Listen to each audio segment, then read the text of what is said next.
Okay, British and American culture. It's a cool, gray, dreary Saturday, and appropriate weather for what people imagine Britain is like. Although these days, um, the air quality in England and London is much, much better than it would have been several hundred years ago. We are now getting into the period where uh, England and London become the center of a global empire. And I want to explain this in the 17th century context before it becomes able to compete with other countries for world trade and for political power in Europe and military strength and technology and growth and all those other things, cultural, development, linguistic development.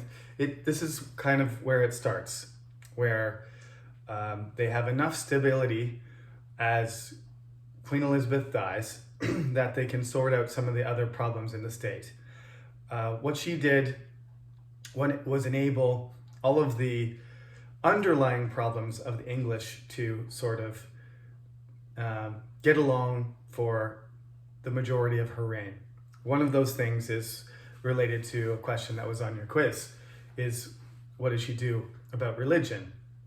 She made a compromise between what we call Catholicism and radical Protestantism. In this lecture, I'm going to start calling them dissenters because that's what they started calling them. But as I said before, a popular word to call them was Puritan. So you had these people who thought the Reformation didn't go far enough, and you had these people who thought it didn't go far enough, and you had these people who thought it shouldn't have happened at all. So you got your Catholics and you got your Anglicans. One student emailed me and said, like, well, what's an Anglican then? I said, listen carefully. And this is a good way of describing it simply. An Anglican is a Protestant who looks Catholic but thinks Protestant. So the churches and the ceremonies and the bishops and stuff are all there, right? But they read the English Bible and they focus on the word, and they believe in interpretation by individuals to a certain extent, and they're not following the structure of the Catholic Church. They have a king who's at the head of their organization, right? Of their church. So they've separated, but they've kept some of the things that they were used to, right? Which included the cathedrals and the hierarchy of the church, but just separated from Rome. So that's the best answer. Anglicanism looks Catholic, but thinks Protestant. Okay, so Shakespeare and his friends had a lot to do with this because the patronage of Queen Elizabeth was so important. Lots of dramas and music and writing and opportunities were there for acting and actors. Women were excluded, and acting itself was considered the bottom level of activity. So you got your criminals, you got your beggars, and you got your actors. We think of actors as at the top of society, but in 17th century England and in 16th century England, actors were literally like, they consider them liars and cheaters, right? Some sort of pawn salesman or something who's trying to sell you something that's already broken. Anyway, they try to get your money like a beggar would. And, we like some of this stuff now, right? Busking is cool. But they thought it as people in England at that time, in Scotland, all over the British Isle, they thought that this was a social problem, that these people could do real work, and they were choosing to be sneaky and tricky and cheat and to find a way to get money from other people that they considered not honorable, dishonorable and disrespectful. So they should be out in the fields working or sewing or mending, doing some sort of trade, building, shipping, anything. In the army, you should be doing anything but those things. However, if you were really talented, you could be sponsored by rich people and become one of the Queen's men, or be sponsored by the Earl of Leicester, or one of these really great noble figures in the Elizabethan court, in which case they gave you an official name and you were an exception. So it's kind of like, going from a starving Hollywood actor washing dishes to being, Robert Downey Jr. in Iron Man, where you're kind of untouchable once you at that level. Once you're accepted, as long as you don't make the Queen mad with something in the play, I suppose, or piss her off in another way, doing something politically or with your behavior. If you behave yourself and you're talented, you basically have some security through patronage from the upper class. And this court helped develop the English language to the extent that we know it today. There's about 2,000 words and expressions in English that are derived from Shakespeare. It's pretty amazing. Nobody else comes close in his era to being that prolific, to adding that much to the language. And it's not just Shakespearean stuff, because there are dozens and dozens we use all the time that people don't even realize they come from Shakespeare. And the rest of them too. Ben Jonson and Christopher Marlowe and Spenser and Sidney. There's a whole list. So anyway, we can't spend any more time on that elite group of writers, but that's one of the reasons why, certainly, English works began to be translated into other languages. It didn't happen right away. It took another 150 years for Shakespeare to start being copied to other languages. But that's sort of when you know that your writing and your language has become famous enough to warrant, recognition. It's that it becomes an international bestseller. It gets copied into 40 other languages, and people are reading Shakespeare in Russia, and they're reading Shakespeare in Germany and France and Spain. Then and that was a long time after Shakespeare was dead. But he was a hero in England in his own lifetime. We have evidence for that. So out of this great picture, it sounds like, as I said, though, I mentioned these 5 sort of issues that the English state was going to have to deal with sooner or later, or they're just going to rip the country apart, right? And the number one, we'll go over the 5 plus 1 in the midterm review. But for now, let's just focus on 2 of the main ones right now. Financial trouble and religious trouble. So even though Queen Elizabeth says, everybody calm down, I don't care what you do in your house, just on the outside, just pretend like you're Anglican. You can have your little secret Catholic services or your little secret Puritan. Just in public, let's just all be Anglican. I don't make windows into men's hearts, is what she said. That worked until James VI, her nephew, came down. And there's a long, interesting story about her cousin, Mary of Scots, and her eventual execution, and how she was the next one to be the queen. And that was related to the Spanish Armada. Remember, the Spanish Armada tried to attack? That was one of the reasons for that, was that Queen Elizabeth executed Mary of Scots, who was the next person to be the queen's. But she found out people were trying to kill Queen Elizabeth so that Mary, Queen of Scots, could be a Catholic queen. So when that happened, Mary of Scots got killed. Ireland rose up. The Spanish sent the Armada, and then there was a war for the rest of Elizabeth's life. For basically the last 15 years of her life, she was at war. So this caused a lot of money problems. She didn't like to ask Parliament for money, but she needed money. She needed extra money. Before, she was just getting, treasure and stuff that Francis Drake and the other pirates were stealing. And she was getting money from these things called monopolies. And it's not what you think. Monopolies are not like you own, like the way we think of them now. It's like Microsoft is a monopoly. It owns all software for all computers, it's not. Otherwise it would have been broken up. But when your industry gets close to having complete control of an entire group of products or industry. Like one of the most famous is John D. Rockefeller.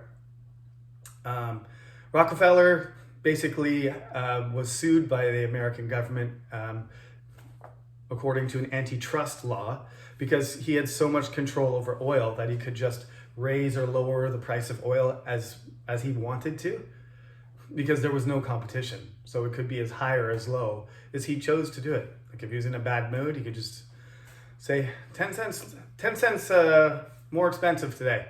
So I have a headache. And that idea of a monopoly and capitalism in business goes all the way back to monopolies that existed in the medieval times, where a monopoly would have been granted to a person, but they wouldn't have owned all the industry. Instead, they had the right to tax it. And this, in a way, has, if it's a necessity, what you would consider a necessity, raising the price of it basically means it's just going to be passed on to the consumer, right? Like the tradesperson who makes it or delivers it or transports it, they're not going to pay the extra tax. So it's the person who buys it that's going to pay this tax. So some of the examples are pretty crazy. Like salt is on the list. Salt was a monopoly. So whenever you bought some salt, a rich person used to get the tax from you buying salt. These are called monopolies. And the price of salt went up like 5 times, in a short period of time because the person wanted more money. So they just jacked up the price of salt. Soap, nails. There were monopolies for various products. It sounds crazy to us now, but, and they were very unpopular, obviously. If you go to the store and somebody has an egg monopoly, and imagine you knew who that person was. Oh, it's Duke Sullivan. Duke Sullivan raised the price of eggs, and now the eggs are Mano-chan every carton. I'd have to have some protection or live very far away. Otherwise, all the people who bought eggs would be pretty angry and might come to my house and give their opinion, personally. So these monopolies were incredibly unpopular, but somehow Queen Elizabeth, with her charisma and her manipulation, and it kept them going. And then the really unpopular ones, like salt, you need it for everything. You need it for meat, you need it for seasoning, you need it for certain types of curing and certain processes, right? It's a more of a necessity, less of a luxury. Like that, for example, that one was dropped when they wanted to ban all monopolies, but Queen Elizabeth talked them out of it. That was her power. That was what she could do. So the reason I'm mentioning Queen Elizabeth again is because James, he's a Scot, actually. He's related to Elizabeth, but he comes down from Edinburgh, and now he's the King of Scotland and England. And he goes back to Scotland like once or twice. So the Scottish feel like their king is just living in another country and aren't too happy about that. That's fair. So he's doing a decent job, but he's affected by certain things that are part of his personality. So that's the +1 thing. It's always related to the king's personality. So Scotland is a relatively poor country. England is relatively rich. They have the crown, the government has a money problem. But James doesn't think so. James comes down from the swamps and lakes and rocks and, fields of rural Scotland and sees big cities and gold and trade and ships come bringing in products from all over the world, and he thinks, oh my goodness, my ships come in. I've got real amounts of power and luxury to enjoy here. So he's a smart man, not very handsome, but I think very few of our recent kings and queens, since we started from Henry VII, have been particularly good looking. Maybe Elizabeth, but we're not sure about that. So he's a spindly kind of guy with an oversized head, and he speaks with a little bit of lisp, and he has a Scottish accent. So half the English courtiers can't understand him. And he's he's trying to support Catholicism and Anglicanism at the same time. He doesn't like Puritans. The Anglican Church matches the crown better. He's a pretty moralistic guy. He writes a book about not smoking, which looking back seems very wise. He writes a book, treatise on the I can't remember what the early modern terms are, more like a King James sounding thing. A counterblast on smoking, which is would just be an anti-smoking pamphlet. So he wrote all about that, how he thought smoking was disgusting and that people shouldn't be doing it. It's bad for you, bad for your mind, bad for your health. And he spent a lot of money, and he basically got England out of the wars with Spain and France and settled things down for the most part. There wasn't much war, but he did start sending people to North America, and there were conflicts and big problems with that. We're going to talk about that after the midterm, but this is the King James, the same one that the James River is named after in Jamestown in Virginia. He sends the Virginia Company over there, and he starts the colonization of America. So he's definitely, in terms of monarchs that the native people of North America might dislike, I bet you he's close to number one, because he was the one who started this whole colonization process and started making a new empire in North America. He was the one who pushed it. Elizabeth had thought about it. James started doing it. So he started this process that he believed he was chosen by God, and that he had the right to rule not only England but Scotland and Ireland and America. Yeah, he had a firm belief in his own right as a king, his sovereignty. Remember, that was number 3 in the list: sovereignty, finance, religion. These are the 3 main things that there's 2 others as well, but these are the 3 main things that really James has difficulty managing. By the time he dies in the 1620s, things are going sort of sideways. The country is in decent shape, but the government is overspending too much, and James just doesn't want to cut spending. So when he dies, the finances are in difficulty. Part of the reason for this is because the Tudors didn't raise taxes. So a lot of people don't realize this, but I mean, there was going to be a point somewhere where their taxes had to be raised. They were outdated, right? They were done not according to inflation, because inflation wasn't a thing that people studied in the Middle Ages. So like inflation, the prices of things had gone up and the taxes had remained low. And Elizabeth didn't want to touch that because that would have made her unpopular. James didn't want to touch that because also would have made him unpopular. So by the time, small increases, very small. The taxes are kind of like 150 years out of date. Henry VII had things going, and he just let it go since then. Never really fixed the tax system. So now it has to be fixed. But we have a young king and a parliament who doesn't like the young king's friends and doesn't like his divine right attitude. And so they come to grips with each other right away. And what the parliament normally does is grant the money for life for the king's expenses. They give a generous amount of money, I can't remember what it is, £20,000 a year for the rest of his life. And this is just for his girlfriends, his clothes, his travels, his castles, his friends, his parties, his events, his paintings. These are just day-to-day kind of, it's a pretty nice allowance. But this is custom, and they give it to every king or queen. He is Charles, King Charles, the next king, the son of King James.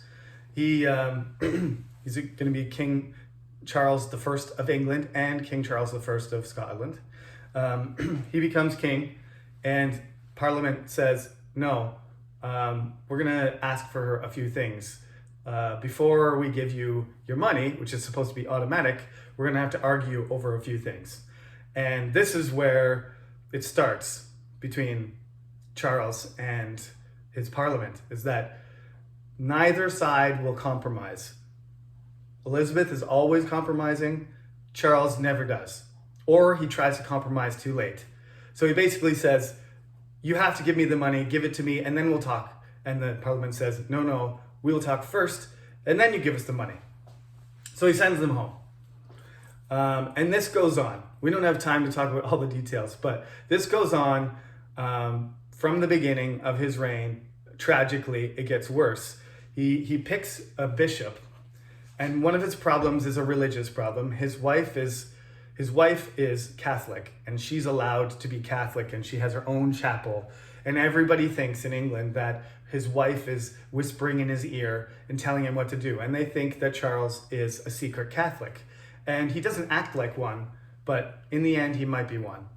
There's pretty good proof. But he's smart enough not to do it, okay? But anyway, he never shows any signs of Catholic favor himself, unless it's, and he has lots of girlfriends, and, none of these, now I'm thinking of Charles II. He doesn't have lots of girlfriends. He's loyal to his wife, and they love each other, but he keeps the religious stuff out of the relationship. He just permits her to raise the children, and the children are raised Catholic. And that's one of the things that the Pope and the King of France and all the other French countries, Catholic and French countries want them to do is, okay, have the king's babies, but raise the children Catholic. So the next one will be Catholic. And this is something for the rest of this part of the book that English people are afraid of. The next one's going to be Catholic. And then we're going to have Bloody Mary again, right? People haven't forgotten that. Right at the beginning of King James' reign, there's I don't put this in the book, but there's a attempt to blow up Parliament, okay? And it's called Guy Fawkes Day. November 5th, these Catholic conspirators, they pack a whole bunch of gunpowder underneath the House of Commons, and then their plan is to blow the whole thing up, including the king. And they get caught, and then they get, tortured and executed. So that day is called Guy Fawkes Day. It's still celebrated every year, November 5th. And we say, remember the 5th of November. Sorry, remember the 5th of November. You go, we're going back in time. That was in 1605, okay? Not to be confused, but these are the things that the English remember. The Catholics tried to kill our king and blow up all our important people. And Bloody Mary tried to kill all of us and make us be Catholic. These are the things that people can still remember. So they're not going to be super excited about a Catholic queen raising Catholic kings who are going to oppress them. So this is always something in the background. Charles doesn't seem to worry about it or think about it. It's his personality, but it's also part of the sovereignty thing. He can choose whatever wife he wants. It's not up to the Parliament or the people who he has as a wife. It's none of their business. He's sovereign. He has the total power to decide that. He believes that. And religious-wise, he's Anglican. His wife is Catholic. So what? Don't worry about it. But again, the concern mostly is the children aren't going to be Catholic because he's busy doing other stuff. Basically, he tries to get around using Parliament for taxes in various ways. He tries to use ship money. He tries to knight more people. Like every time you become a knight, you say, "Sir Jeremy, rise, Sir Jeremy, and pay me $1,000." He collected more fees. There was I'm making a joke, but supposedly there's some people, running around in England saying, "I don't want to be a knight." Can you imagine? Because it's too expensive. But he's trying to find people to elevate so he can collect the fees to be an aristocrat. It's pretty creative ways of getting money. But yes, some of his projects were pretty, and he cuts his expenses down, but he doesn't want to let the religious thing go either. He wants Anglicanism to be more like the Catholic Church, like Henry. Remember on the last quiz? One of the questions was a difficult one, and a lot of people got it wrong. I got a couple of emails about it. It's because the question was, what did Henry not do the act of supremacy for? Why did he not? Right? What was one of the reasons that he didn't? One of the reasons he didn't do it was because he hated Catholicism. He didn't. He loved Catholicism. He just loved money and power and having a male child to become the king, and not listening to anybody else more.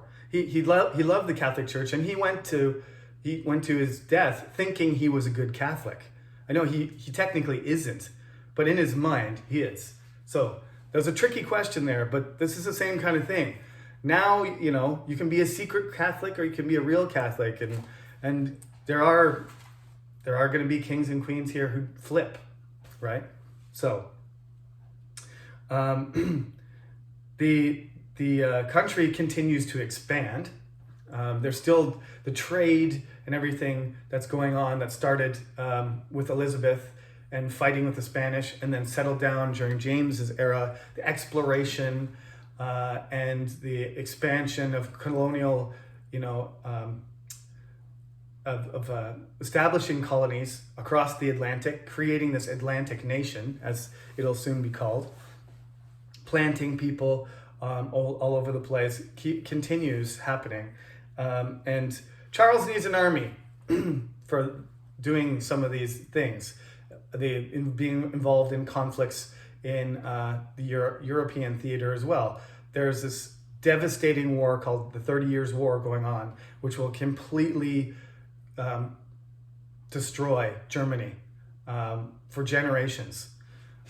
Germany will be ripped apart by this because half of Germany and the other half of Germany, and France is fighting on the Protestant side, weirdly, but Spain and France, and it's kind of like a European war, like an all Europe war, and they go at it for 30 years, and there's just there's everything's destroyed, farms, buildings, people dead, there's disease everywhere, infrastructure is broken, and it takes 30 years for them to fight it out. And then in the end, we still got Catholic and Protestant types of Christianity at the end. It didn't seem to have any real effect on the future of the continent. And I don't know, in some senses it's more similar to Napoleon's wars or World War I as well. That was maybe one of the biggest problems with World War I, is that everything went back to the way it was, kind of like reset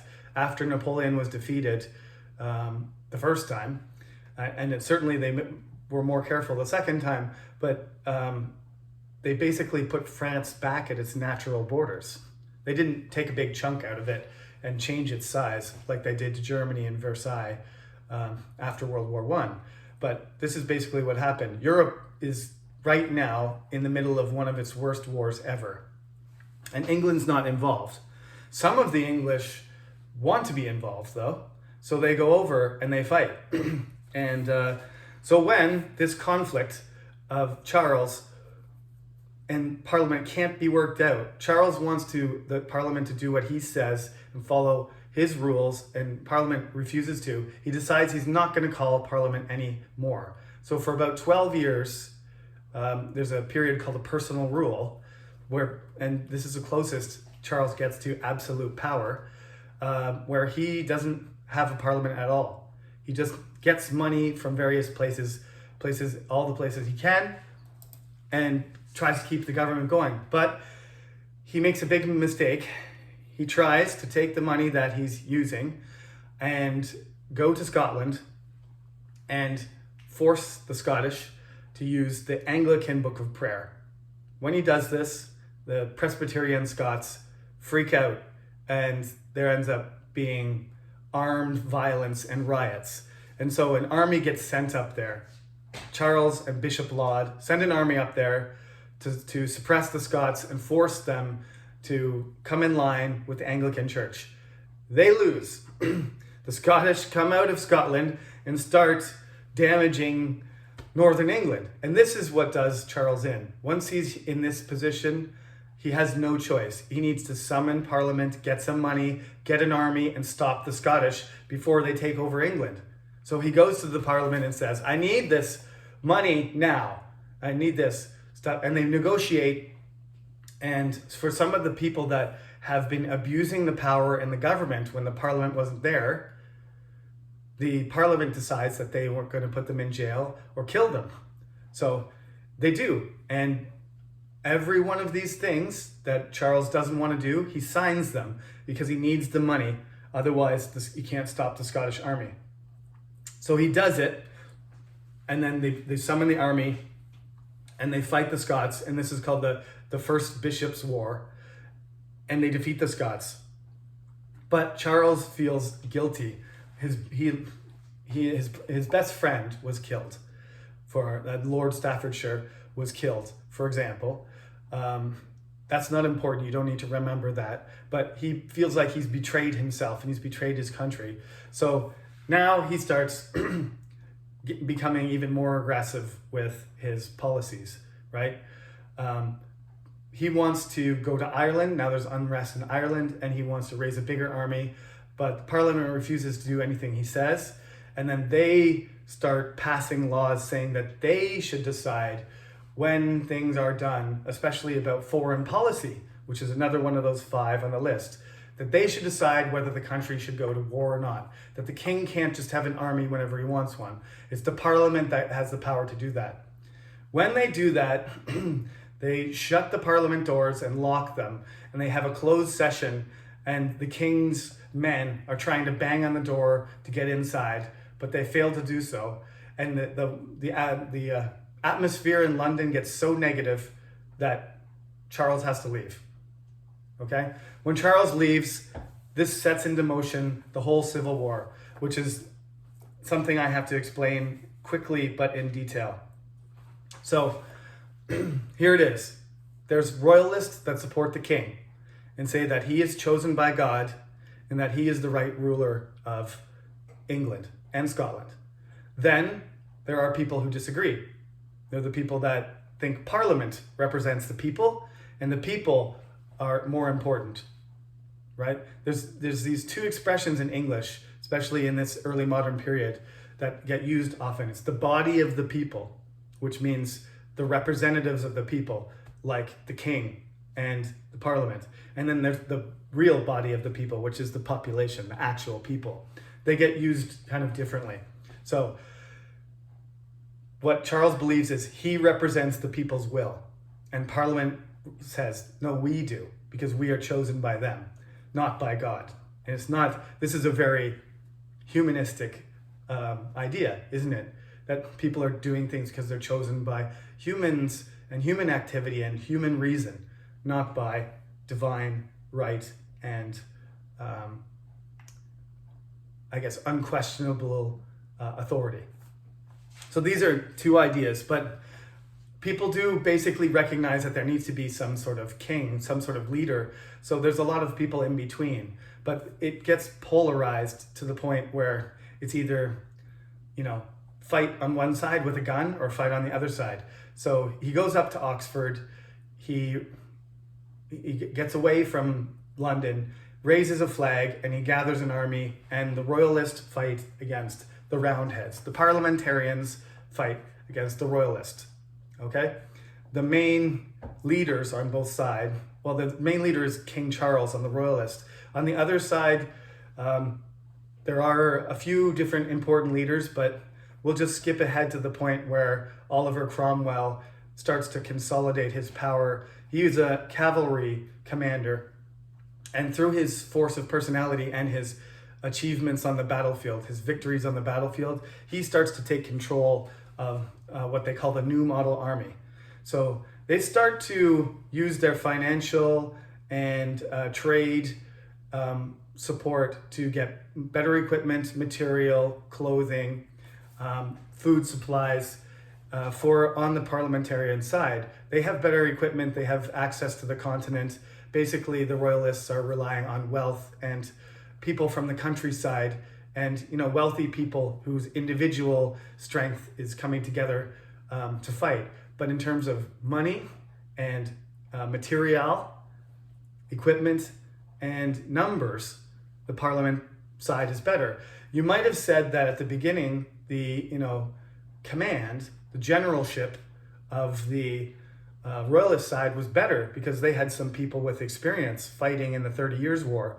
But after a few years of fighting, that difference disappears, and it appears that the parliamentarians actually have the better commanders in the end. So they defeat them, and they capture the king and everything. But the king escapes to Scotland, of course, not to Scotland, but to a Scottish camp. And they're like, oh, what are we going to do with you now? And they restart. They restart it. He appeals to the Scots, and the Scots don't really want to be a part of this Puritan English parliamentarian, new country, state they're creating. So they have a fight again. And in the Second Civil War, Charles gets defeated a second time. And after the second time, Cromwell says, that's enough. We can't let this guy go around. He's too dangerous. We can't persuade him to change his, give up some of his powers and rebalance the Constitution. So he's got to go. And so one of the most dramatic things in English history happens where they argue over the death warrant, and they need to get a lot of signatures, 50 or 60 signatures written down, and not very many people want to do it. Not very many people want to write their name on the list that says the king is going to be executed. So Cromwell gets angry and says, if you do not sign this paper, if you do not give the order for this death warrant, I will go down there and do the deed myself. He's a pretty intense guy. So the signatures get put on the document. They walk him through Whitechapel and the banquet hall of his father with all the fancy paintings into a public square. And, he makes a small speech. Charles' head goes down and chop, off goes the head. And you wonder what it would be like to be in that kind of situation. In this situation, it was a bit of a groan. Supposedly everyone's like, oh no, that might have been a big mistake. So he was fairly unpopular, but there were still people that believed in the king. They believed in the sovereignty of the position of the king. There was a lot of people that didn't think Charles was managing the kingdom the way he should have been. And they were concerned about, again, a few different factors. So he's executed. For the next 10 years, they do a Republican experiment, which fails. That's the only period that England's ever been a republic. They try to be a republic with this small group of parliaments that's left over from the earlier government. That doesn't work out very well. So Oliver Cromwell himself takes over. They offer him the kingship, and he says, no, I don't want to be a king. So they give him this position, Lord Protector. And this is important, I think, because the Lord Protector position is almost more powerful than the king, in a sense, because there's none of this history or precedent or bad behavior. He can just say, well, this is a new position and I can do whatever I want. I'm in the executive branch and these are the rules. And he was also, he wasn't the head of the church as far as I know. I hadn't thought of that, actually. The head of the church is normally the king, so I don't think they figured that out. But certainly he was trying to dismantle Anglicanism anyway. So, bishops and that sort of thing were not part of Cromwell's idea of a church. He was a Puritan. Yeah. And he proceeded to consolidate his power. He was still a general, and he had a huge army. And the army needed to fight because there was rebellions in Scotland and Ireland that needed to be taken care of. So he took the army over to Ireland, and then he destroyed Ireland. He did in Ireland what happened in the 30 Years' War. What a Catholic army would have experienced when a Protestant army came in and they were defeated. They took revenge. They did terrible things to the people. They killed people not caring how old or young they were. They destroyed buildings. They destroyed their crops. So they, even after they left, the survivors couldn't eat. So yeah, maybe 40% of the population of Ireland died in those 2 or 3 years where Cromwell was marching around fighting rebellions. It's one of the worst. I mean, it's a crime. It goes beyond. He was convinced that it was okay because he was an English Puritan and he was killing Irish Catholics. But that was the same attitude that happened in Germany and France. And that's why so many people got killed, because it was okay to kill somebody who was not the same ethnic and religious background as you. When he went to Scotland, he killed a lot of people as well, but not the same. It's not the same behavior, like treating people that are on a lower level of existence or something. So there's a particular hatred for Cromwell in Ireland, and I believe that's justified. He was an intelligent man, and he was an excellent military officer. He's a powerful politician, but he was such a fanatical, puritanical, powerful Englishman that he did a lot of damage to humanity, and he committed war crimes in the name of God, which is pretty shocking. He's on the same level as Toyotomi Hideyoshi, for those of you who are Korean. That's the same kind of distaste and disgust and hatred that the Irish have for him. So then, Cromwell died. This is how my stories go. And then somebody died. So then the leader died. This is always the problem. Who's going to be next? And they don't have anybody next because Richard Cromwell, his son, isn't the same type of person and doesn't seem to really be interested in being the same type of person. Even more importantly, he likes books and he likes studying, and he's more of a passive politician, not a military executive. So the protectorate falls apart and the army is taken over, and they decide to invite Charles II, the son of the king, back, and they restore the king. So that is called the Restoration. I'm not going to be able to get through all of what I want to talk about here. So I think we're just going to go from here. We're going to stop. We can stop. That will probably work.